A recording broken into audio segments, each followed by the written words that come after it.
नमस्ते, हमेशा खुश रहो बिटिया। I am JVN doctor Rupesh M. Likhar, assistant professor, department of Kriya Sharir, faculty of Ayurvedic science, Jyoti Vidyapeeth, women's university, Jaipur. Today we will discuss the topic endocrine functions of pancreas. Endocrine function of pancreas is performed by the islets of Langerhans. Human pancreas contains about 1 to 2 million islets. Islets of Langerhans consist of four types of cells: A cells or alpha cells which secrete glucagon, B cell or beta cells which secrete insulin, D cell or delta cells which secrete somatostatin, and F cells or PP cells which secrete pancreatic polypeptide. Begin with insulin. Insulin is secreted by B cells or beta cells in the islets of Langerhans of pancreas. Insulin is a polypeptide with 51 amino acids and a molecular weight of 5808. It has two amino acid chains called alpha and beta chains, which are linked by disulfide bridges. The alpha chain of insulin contains 21 amino acids, whereas beta chains contain 30 amino acids. The biological half-life of insulin is 5 minutes. Basal level of insulin in plasma is 10 microunit per ml. Now synthesis of insulin. Synthesis of insulin occurs in the rough endoplasmic reticulum of beta cell in islets of Langerhans. It is synthesized as pre-proinsulin that give rise to proinsulin. Proinsulin is converted into insulin and C-peptide through a series of peptide cleavages. C-peptide is a connecting peptide that connects alpha and beta chains.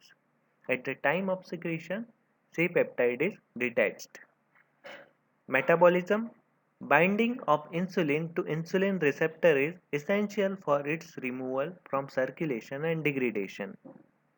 Insulin is degraded in liver and kidney by a cellular enzyme called insulin protease or insulin degrading enzyme.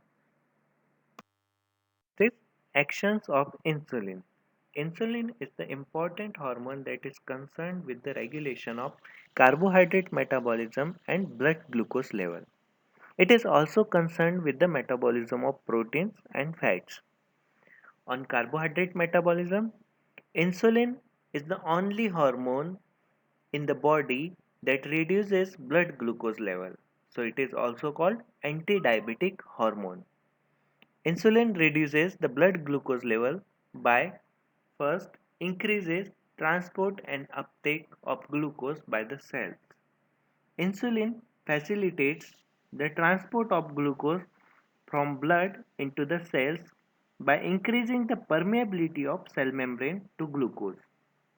Insulin also increases the number of glucose transporters, especially glucose transporter 4 in the cell membrane. Second, promotes peripheral utilization of glucose.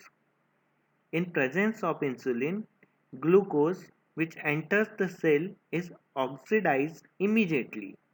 The rate of utilization depends upon the intake of glucose.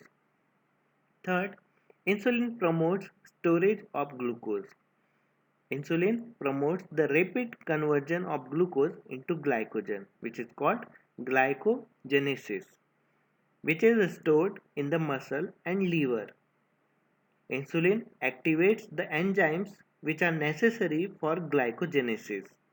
In liver, when glycogen content increases beyond its capacity, insulin causes conversion of glucose into fatty acid. Fourth, inhibit glycogenolysis.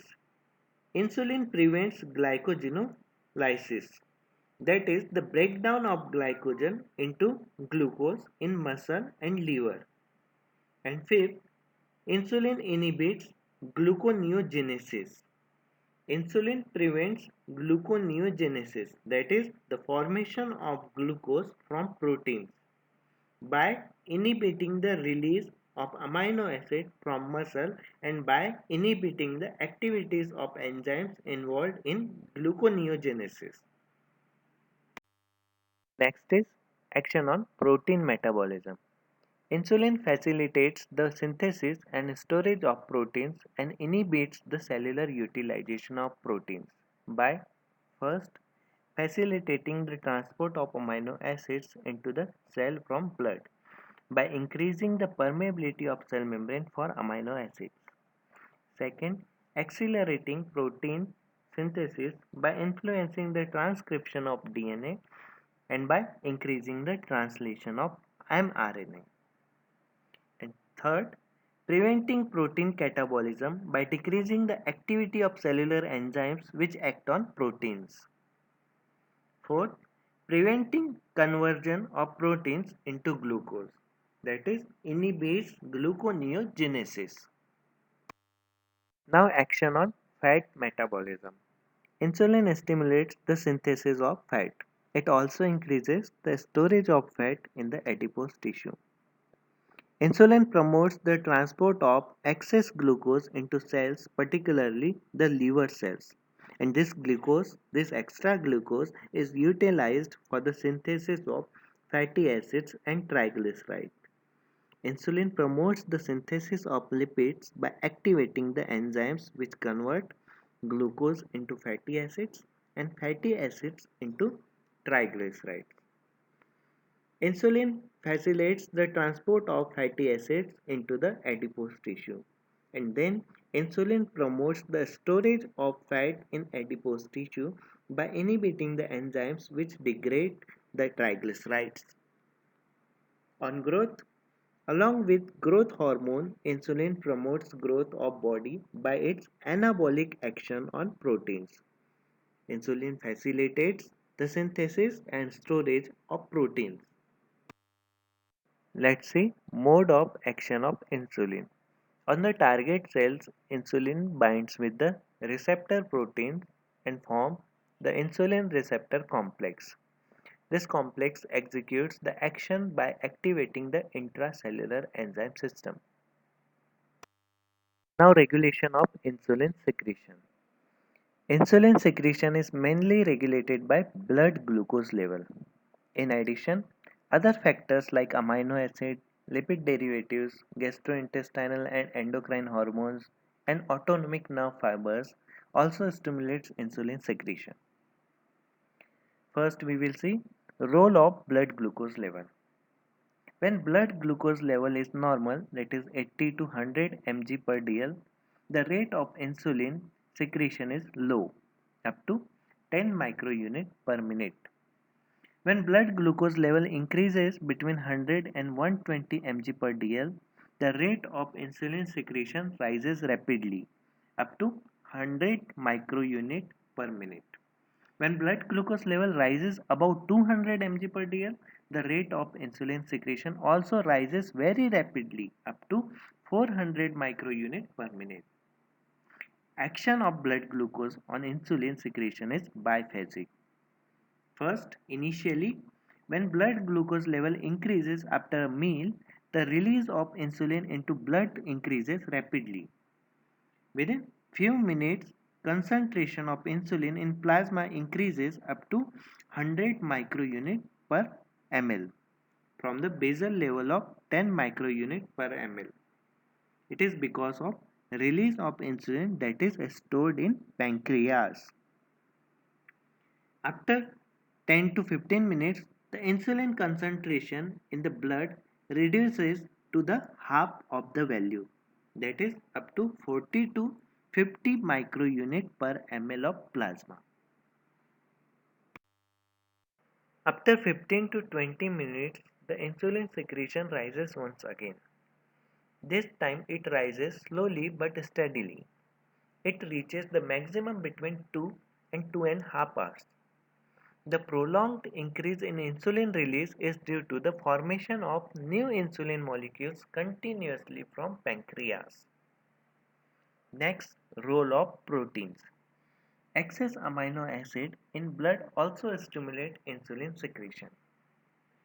Amino acids potentiate the action of glucose on insulin secretion so that in the presence of amino acids, elevated blood glucose level increases insulin secretion to a great extent.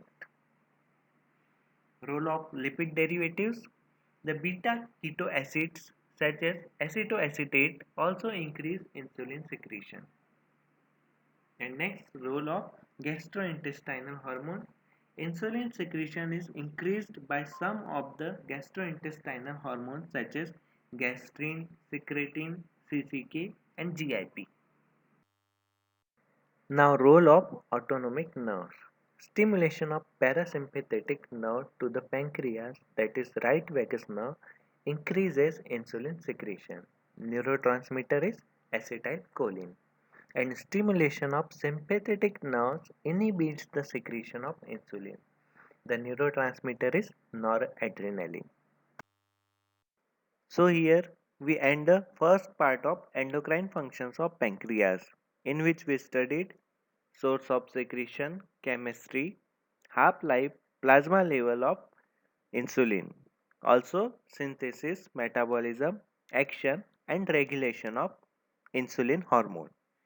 In next session, we will study another hormones of pancreas which are glucagon and somatostatin.